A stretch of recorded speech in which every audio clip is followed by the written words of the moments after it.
یا نبی سلام برادران اسلام، السلام علیکم ورحمۃ اللہ تعالی وبرکاتہ۔ الحمد للہ رب العالمین والعاقبۃ للمتقین والصلاة والسلام على سيد الأنبياء وسيد المرسلين وعلى آله الطيبين الطاهرين وأصحابه الكرام أجمعين، أما بعد فأعوذ بالله من الشيطان الرجيم، بسم الله الرحمن الرحيم۔ ولله على الناس حج البيت من استطاع إليه سبيلا ومن كفر فإن الله غني عن العالمين۔ بادہ توحید کے متوالو، شمع رسالت کے پروانوں، غوث و خواجہ و رضا کے دیوانوں، اولیاء کرام کی بارگاہوں سے نسبت رکھنے والوں، آئیے ہم سب مل کر عقیدت و محبت کے ساتھ، کامل توجہ اور بھرپور وارفتگی کے ساتھ ہمارے اور آپ کے، ساری کائنات کے آقا و مولا، مدنی دلہا، تاجدار عرب و عجم، حضور پرنور شافع یوم النشور، رحمت للعالمین، شفیع المذنبین، سرکار ابد قرار، سید ابرار و اخیار، احمد مختار محمد رسول اللہ صلی اللہ تبارک و تعالی علیہ وآلہ وسلم کی بارگاہ مقدسہ میں ہدیہ درود و سلام پیش کریں۔ اللہم صلی علی سیدنا و شفیعنا و نبینا و مولانا محمد کما تحب و ترضا بأن تصلی علیہ صلاة و سلام علیک سیدی یا حبیبی یا رسول اللہ صلی اللہ تبارک و تعالی علیہ وسلم۔ حضرات گرامی، قرآن مقدس کی جو آیت مبارکہ کی میں نے تلاوت کی ہے، وَلِلَّهِ عَلَى النَّاسِ حِجُّ الْبَيْتِ مَنِ اسْتَطَاعَ إِلَيْهِ سَبِيلًا وَمَنْ كَفَرَ فَإِنَّ اللَّهَ غَنِيٌّ عَنِ الْعَالَمِينَ۔ اس آیت کا مفہوم یہ ہے، اور اللہ کے لیے لوگوں پر حج فرض کر دیا گیا۔ من استطاع الیہ سبیلا، جو راستے کی طاقت رکھتا ہو، ومن کفر، اور جس نے حج کی فرضیت کا انکار کیا، فإن اللہ غنی عن العالمین، بے شک اللہ تمام عالموں سے بے پرواہ ہے۔ یہ اس کا مفہوم تھا۔ اس آیت سے حج کی فرضیت کا علم ہوا کہ اللہ پاک نے اپنے بندوں پر حج فرض کیا ہے، اور اس کے ساتھ شرط یہ لگائی، من استطاع الیہ سبیلا، جو راستے کی طاقت رکھتا ہو۔ مطلب یہ کہ حج بیت اللہ کو جانے کے لیے جو راستہ ہے، وہ راستہ چلنے کی یا سواری کی طاقت رکھتا ہو، اس پر اللہ کے لیے اللہ ہی کی طرف سے حج فرض کر دیا گیا۔ جس نے حج فرض ہونے کے بعد بھی حج ادا نہ کیا، جیسے کہ آپ کے پاس 4 لاکھ روپے 5 لاکھ روپے ہیں نقد، اب حج کو جانے کے لیے کم از کم 2.5 سے 4 لاکھ تک خرچہ آتا ہے۔ حج کمیٹی سے جائیں تو کم ہے، پرائیویٹ ٹور سے جائیں تو زیادہ ہے۔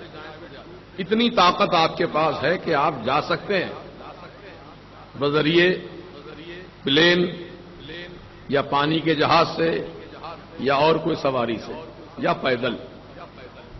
جو جانے کی طاقت رکھتا ہے اس پر فرض ہو گیا حج۔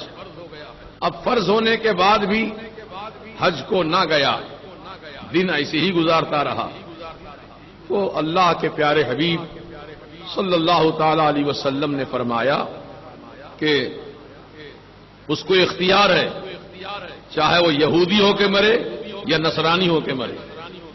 یعنی مسلمان بن کے نہیں مر سکتا وہ آدمی جس پر حج فرض ہو گیا ہو پھر بھی حج کو نہ گیا.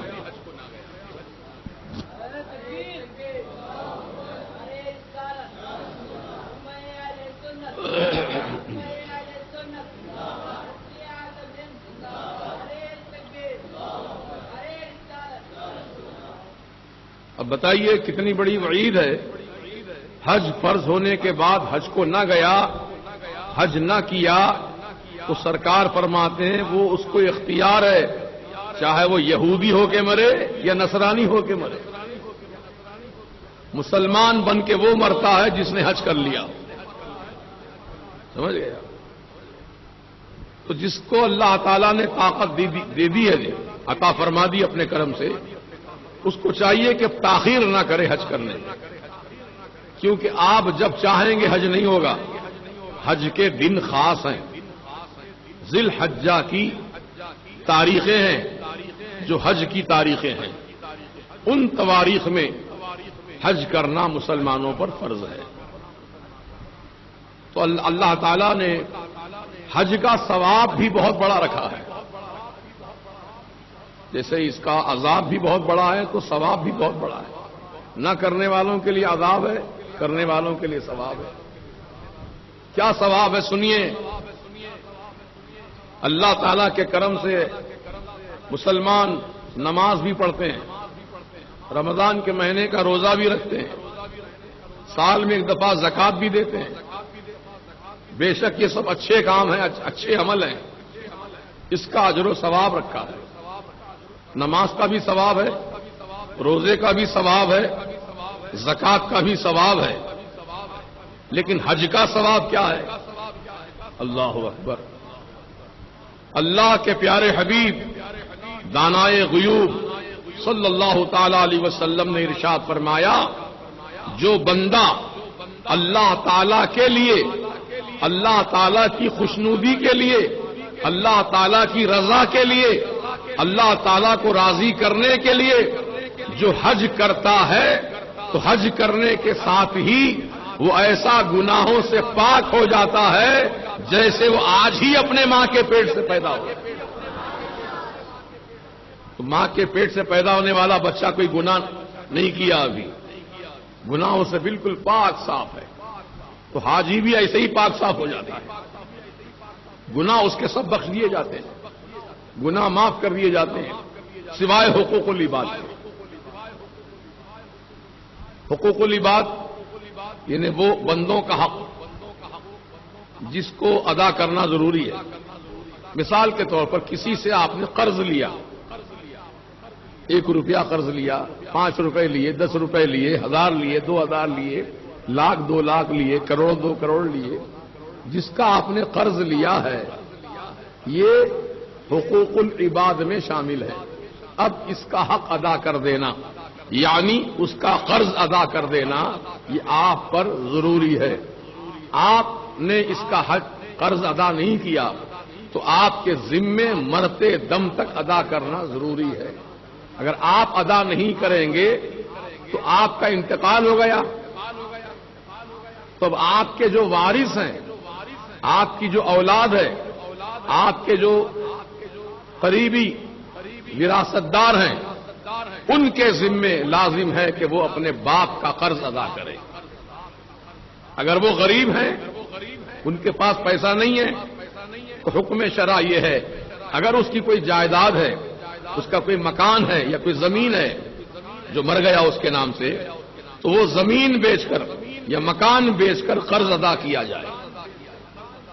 دیکھ رہے ہیں آپ ذمہ داری کتنی ہے. کیوں؟ اس لیے کہ جب تک بندے کا حق ادا نہیں کریں گے اللہ تعالیٰ اس کو معاف نہیں کرے گا. اس کو معافی نہیں ہے اس کے لیے.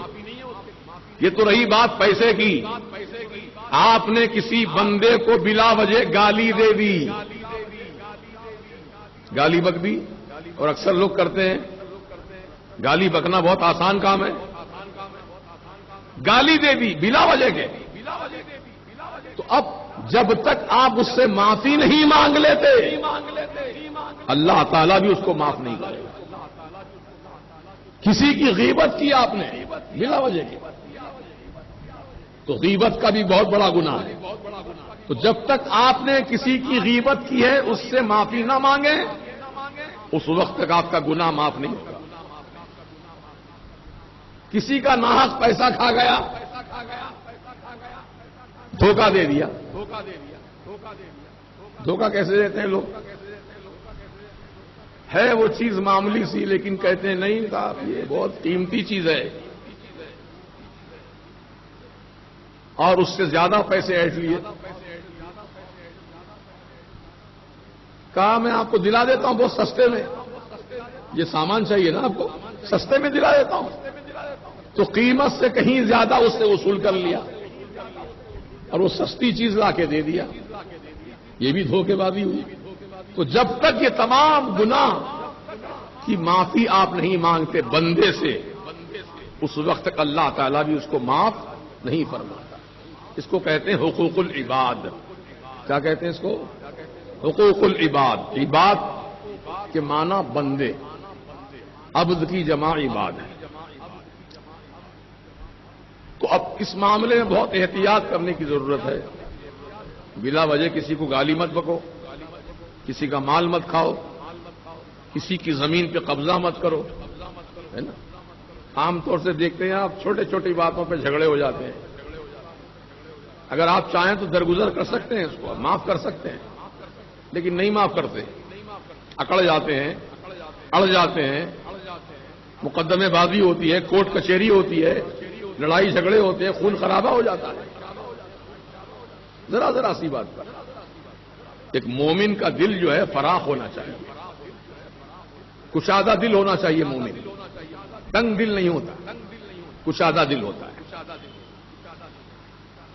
اب بندہ اگر واقعی کوئی غلطی کیا ہے اور کسی نے اس کو بتایا بھائی تم سے غلطی ہوئی ہے، اس کی اصلاح کر لو، وہ اصلاح نہیں کیا آپ نے آپ کی، بلکہ اپنی غلطی پر اڑا رہا، اسی پر قائم رہا، کہا میں جو کر رہا ہوں صحیح کر رہا ہوں، یہ ہٹ دھرمی ہے۔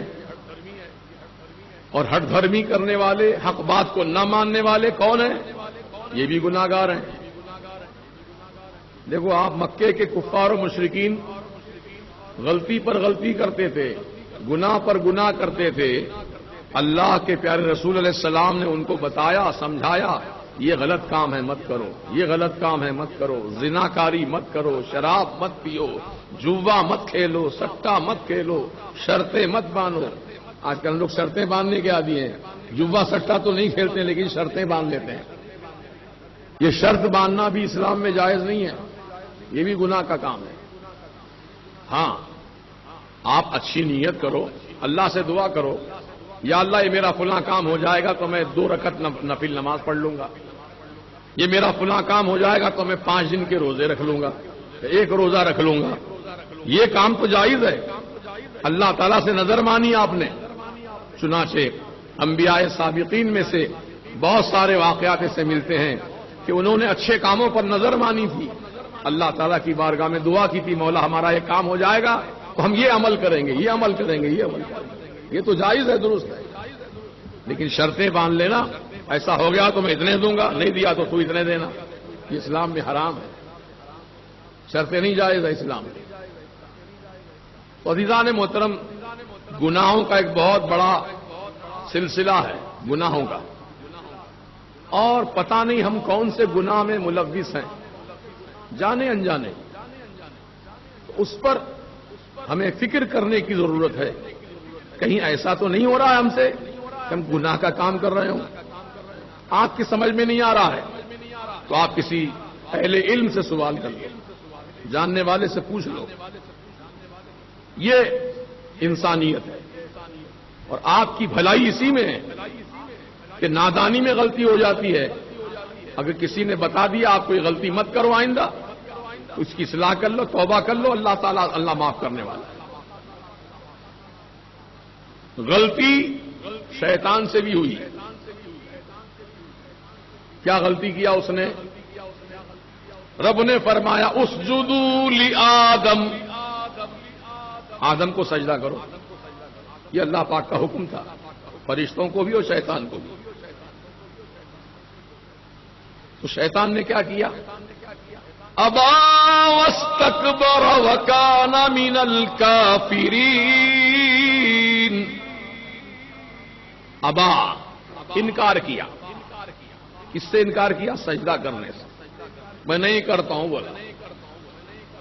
پھر اور غلطی کیا، واستکبر، تکبر بھی کیا. تکبر کیا تھا اس کا؟ کہ آدم کو میں سجدہ کروں. آدم مٹی سے پیدا کیا گیا ہے، میں آگ سے پیدا کیا گیا ہوں. انا خیر منہ، میں مٹی سے بہتر ہوں. یہ تکبر ہوا اس کا. سمجھ گئے آپ؟ تو اللہ نے کیا کیا اس کے ساتھ؟ سجدہ کرنے سے انکار کیا، تکبر کیا. تو صلہ کیا ملا اس کو؟ وَكَانَ مِنَ الْكَافِرِينَ. وہ کافروں میں سے ہو گیا. کافر ہو گیا. اب تک وہ موحد تھا، اللہ کو ایک مانتا تھا، فرشتوں کے ساتھ رہتا تھا، فرشتوں کا استاد بھی تھا. جنت میں فرشتے اس کو جھولا جھلاتے تھے. کتنا اعلیٰ مقام تھا. لیکن یہ غلطی کرنے کی وجہ سے، یہ انکار کرنے کی وجہ سے، تکبر کرنے کی وجہ سے رب تعالیٰ نے فرمایا فَاخْرُجْ مِنْهَا فَإِنَّكَ رَجِيمٌ. نکل جا میری جنت سے، تو مردود ہو گیا. اب ہمیشہ کے لیے مردود ہو گیا. یہ شیطان کا واقعہ آپ سنے ہیں، جانتے ہیں. اب آئیے آدم علیہ السلام کی طرف. آدم علیہ السلام کو بی بی حوا کو رب تعالیٰ نے حکم دیا تھا وَلَا تَقْرَبَا هَٰذِهِ الشَّجَرَةَ.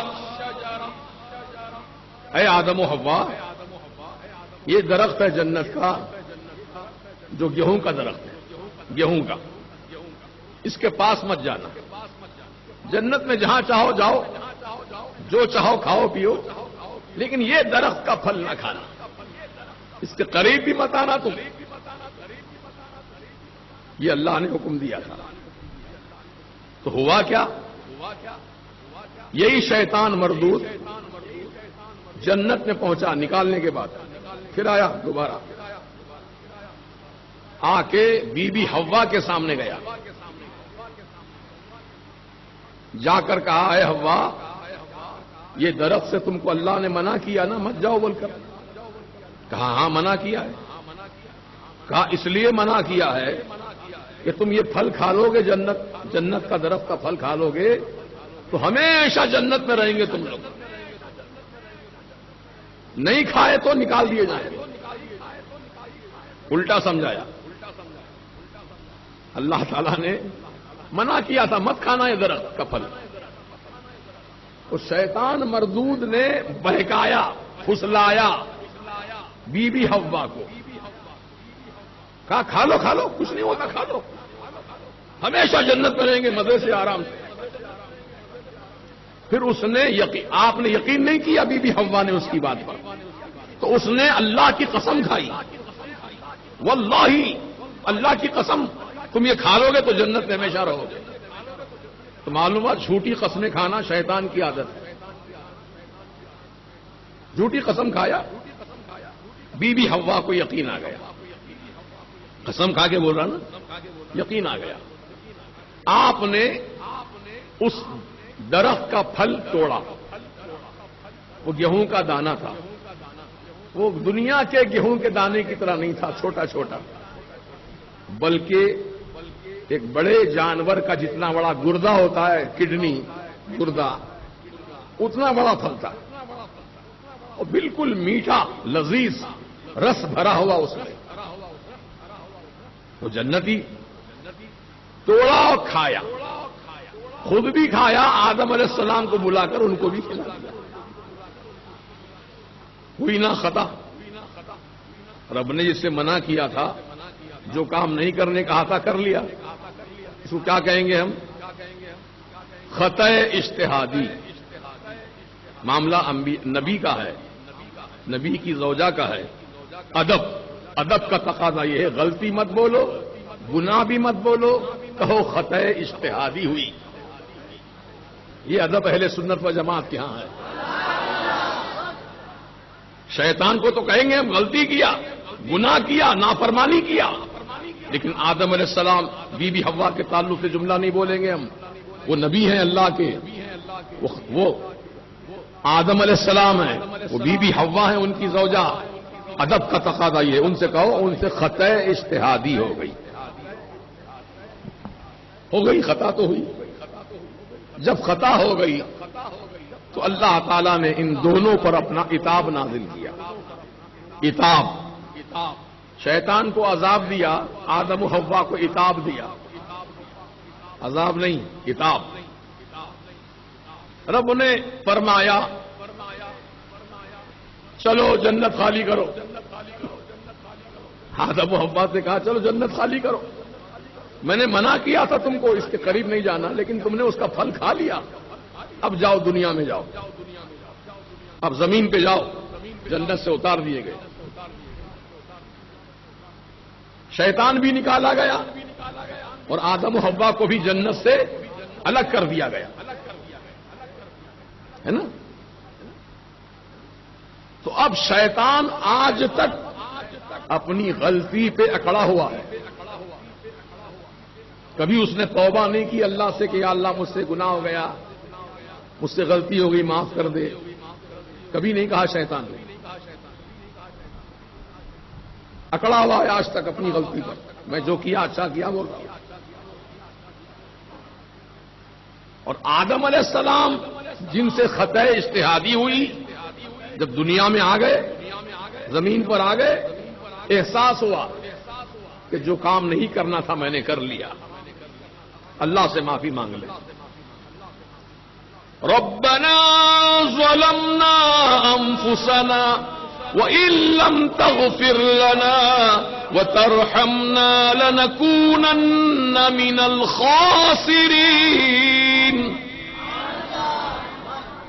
دعا کی قرآن میں ذکر ہے. ربنا، ہمارے رب، ظلمنا، ہم نے اپنے آپ پہ ظلم کیا.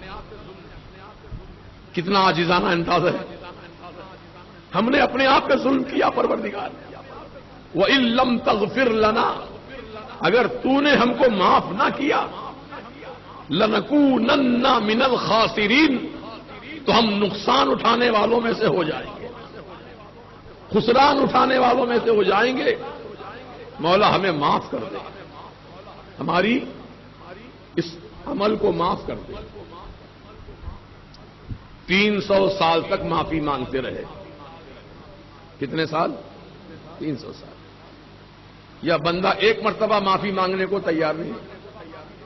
اور آدم علیہ السلام ہیں کہ اپنی اس بات کو، خطا اجتہادی کو معاف کرانے کے لیے 300 سال روتے رہے، دعا مانگتے رہے، روتے رہے، دعا مانگتے رہے. کیونکہ اللہ تعالی کے سامنے جب بندہ روتا ہے اللہ کی رحمت کو جوش آتا ہے. اس لیے خاص دعائیں جو ہوتی ہیں اور رو کر مانگنا چاہیے. رونا نہ بھی آئے تو آقا فرماتے رونے کی صورت بنا لے، رونے کی صورت بنا کر کے معافی مانگ. یہ طریقے ہیں، آداب ہیں دعا کے. اللہ نے فرمایا قرآن عظیم میں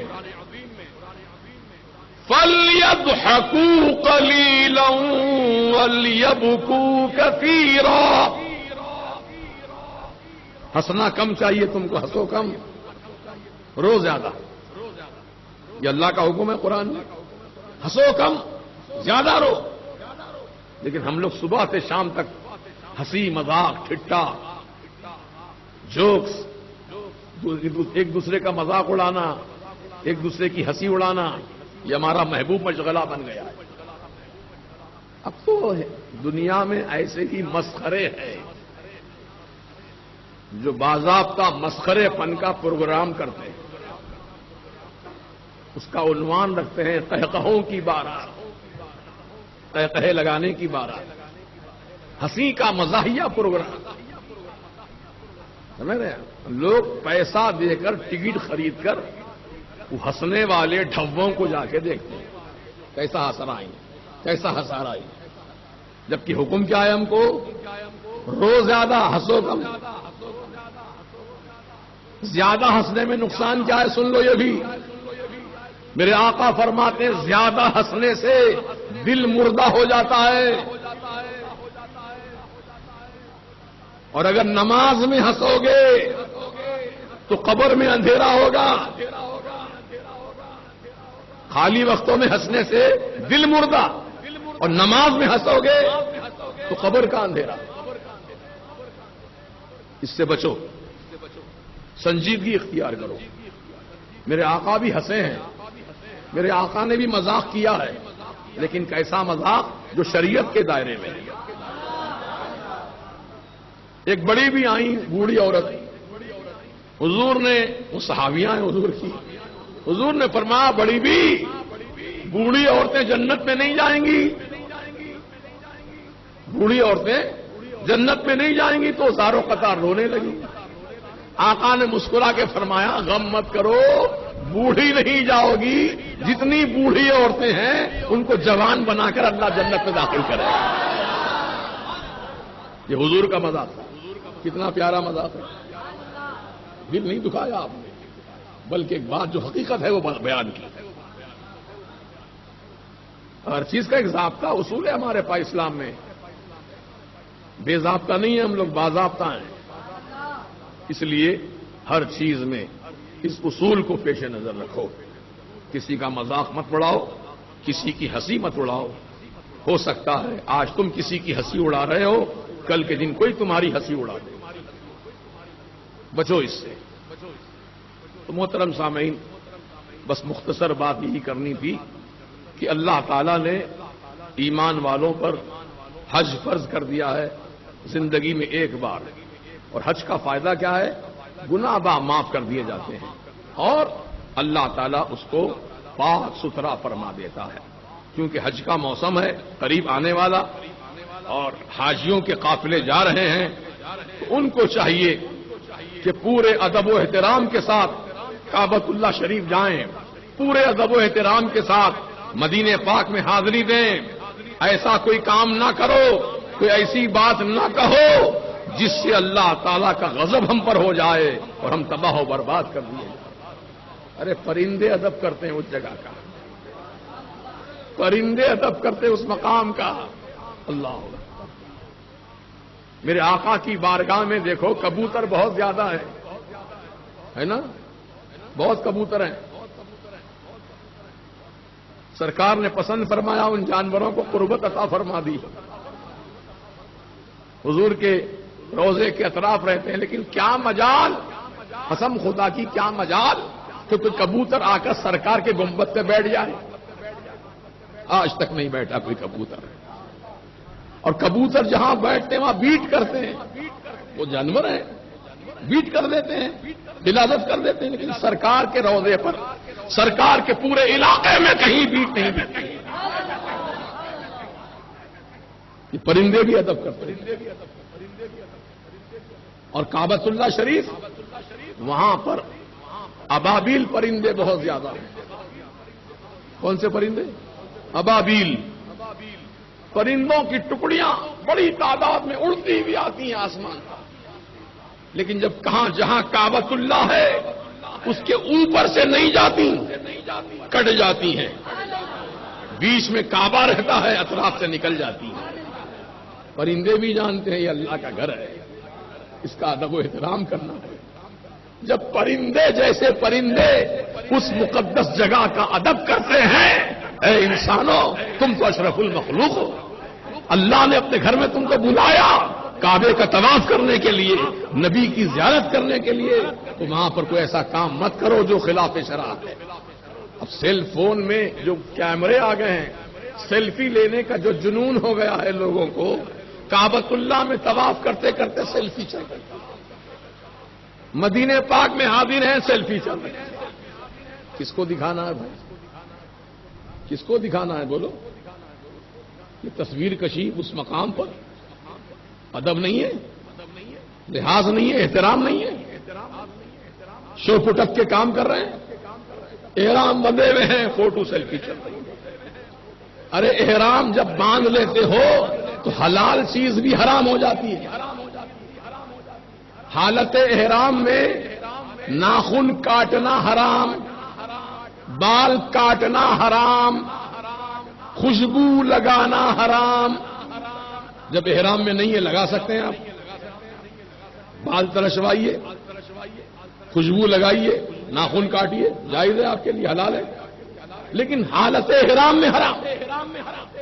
جب حلال چیز بھی احرام میں حرام ہو گئی تو سیل فون پر فوٹو کھینچنا، سیلفی لینا یا ویڈیو بنانا یہ تو پہلے سے ہی حرام ہے، تو حالت احرام میں اور زیادہ حرام ہے۔ لیکن نہیں ہے، خیال نہیں ہے، کوئی بتانے والا بھی نہیں ہے۔ اب جو اجتماعات ہوتے ہیں تربیتی اجتماع حاجیوں کے، حج کیسا کرنا ہے وہ سکھاتے ہیں، احرام کیسا بننا ہے وہ سکھاتے ہیں۔ ارے احرام تو باندھ لے گا، حج بھی کر لے گا، لیکن حج کی عادات کیا ہیں پہلے وہ سکھاؤ۔ نہیں ہے توجہ اس طرف۔ اس لیے اپنی بات کو یہیں سمیٹتا ہوں چونکہ وقت ہو رہا ہے۔ اب ایک دو تین باتیں اہمیت کی ہیں، اس کو سن لیجئے کان لگا کر۔ پہلی بات تو یہ ہے کہ یہ مہینہ جو چل رہا ہے ذی قعدہ شریف کا مہینہ، اس مہینے کی 15 تاریخ کو یعنی 15 ذی قعدہ کو ہندوستان کے عظیم الشان بزرگ جن کا نام حضور سیدنا خواجہ خواجگان خواجہ بندہ نواز گیسو دراز موسیٰ سہاگ بلند پرواز سیدنا سید محمد حسینی المعروف خواجہ بندہ نواز گیسو دراز رضی اللہ تعالیٰ عنہ کا عرس مبارک ہے۔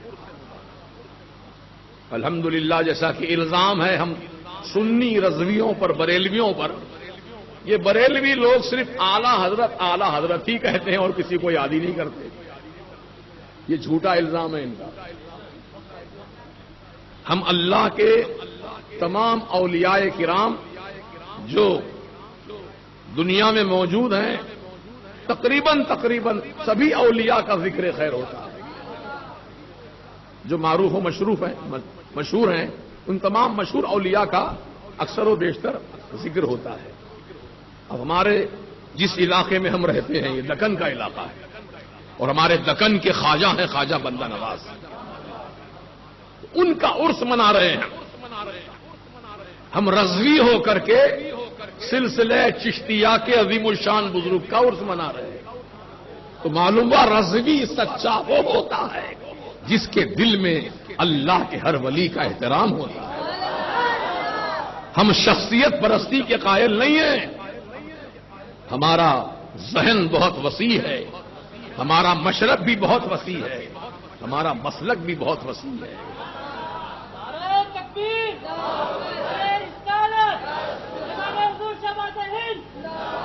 تو اب اس مقدس عرس کے موقع پر آپ کے اس مرکز اہل سنت میں 8 اگست کو بروز منگل بعد نماز عشاء عظیم الشان عرس کا جلسہ جس کا عنوان ہے شان اولیاء اللہ کانفرنس، اس کانفرنس میں حضور سیدنا محدث کبیر حضرت علامہ مولانا شاہ ضیاء المصطفیٰ صاحب اعظمی مدد اللہ العالی کی انشاءاللہ آمد ہوگی، اور آپ محدث کبیر ہیں، محدث پھر کبیر، بڑے محدث ہیں اور ہزاروں لاکھوں زبانی حدیثیں آپ کو یاد ہیں۔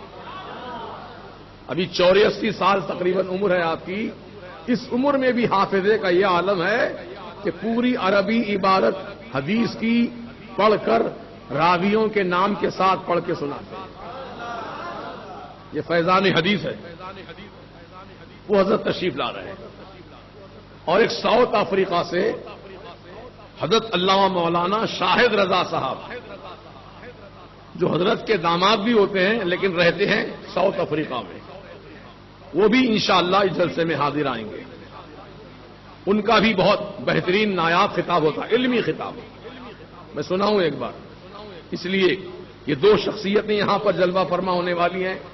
اب ہم خادم لوگ تو ہیں رہیں گے انشاءاللہ، ہم بھی رہیں گے، مولانا اویس رضوی بھی رہیں گے، اور مفتی حامد حسین اظہری صاحب بھی رہیں گے، یہ سب رہیں گے انشاءاللہ، سب کی تقریریں ہوں گی۔ تو آپ سے میری ادباً گزارش ہے کہ 8 تاریخ کو منگل کے دن اپنی مصروفیات تھوڑی کم کر کے آپ لوگ جلسے میں بھرپور تعداد میں تشریف لائیے اور حضور سیدنا خواجہ بندہ نواز گیسو دراز سے اپنی محبت کا ثبوت دیجیے. سرکار بندہ نواز ہم آپ کے علاقے میں رہتے ہیں، آپ ہمارے آقا ہیں، ہم آپ کے غلام ہیں، آپ ہمارے حاکم ہیں، ہم آپ کی رعایا ہیں. آپ کا عرس منایا جا رہا ہے تو آپ کے عرس میں ہم غلام حاضر ہیں، اس بات کا ثبوت دینا ہے. دیں گے انشاءاللہ؟ سب آئیں گے؟ تو حالانکہ وہ ورکنگ ڈے ہے، آپ کا کام کاج کا دن ہے، لیکن پھر بھی آپ سے امید ہے کہ رات کا وقت ہے، تھوڑا سا وقت آپ عنایت فرمائیں. انشاءاللہ ایسی محفلیں روز روز نہیں ہوتی ہیں، سال میں کبھی کبھار ہوتی ہیں، اس لیے آپ سے ادباً گزارش ہے کہ اس میں آپ حصہ لیں اور اب ثواب دارین حاصل کریں. اور دوسری گزارش یہ ہے کہ لازمی بات ہے کہ علماء کرام تو جو آتے ہیں ان کے اخراجات بھی کافی لمبے ہوتے ہیں، کیونکہ سواری خرچی زیادہ ہو جاتا ہے. پلین سے آتے ہیں، پلین سے جاتے ہیں، اس لیے علماء کرام اس عمر میں کیا ٹرین سے سفر کریں گے؟ جب بتائیے، 84 سال کی عمر کا ایک آدمی ہے، وہ ٹرین میں سفر کر پائے گا؟ سیڑھیاں چڑھنا، پلیٹ فارم کی سیڑھیاں اترنا، ڈبہ تلاش کرنا، ڈبے میں جا کے بیٹھنا سامان لے کر کے، یہ ممکنات سے نہیں ہے. اس لیے ہم اپنے علماء کی قدر کرتے ہیں، علماء کی عزت کرتے ہیں. اس لیے اپنے علماء کو جو ایسے باقدر علماء ہیں، باوقار علماء ہیں، ان کو ہم پلین سے ہی بلاتے ہیں، خرچ ہوتا ہے. لہذا ہم سب ان کے ماننے والے، چاہنے والے ہیں، تو انشاءاللہ ہم سب مل کر کے تھوڑا تھوڑا حصہ لے لیں تو کام آسان ہو جائے گا انشاءاللہ. اب تک آپ نے اتنا بڑا کام انجام دیا ہے، مدرسے کی بلڈنگ بن گئی، مسجد بن گئی، یہ کام کیا ہے؟ بہت چھوٹا سا کام ہے. انشاءاللہ ہم سب مل کر کے حصہ لیں گے اس میں. اب پوسٹر کی چھپوائی ہوئی، کئی ہزار روپے پوسٹر چھپوانے میں لگ گئے، دیکھیں گے پوسٹر آپ نے. اس طریقے سے یہ انتظامات کے لیے آپ کے توجہ کی ضرورت ہے انشاءاللہ. تو آپ حضرات نماز کے بعد جو بھی آپ حضرات اس میں حصہ لینا چاہتے ہیں وہ مجھ تک پہنچا دیجئے. انشاءاللہ اللہ پاک سے دعا کروں گا مولا تعالیٰ آپ سب کو اپنے کرم سے مالا مال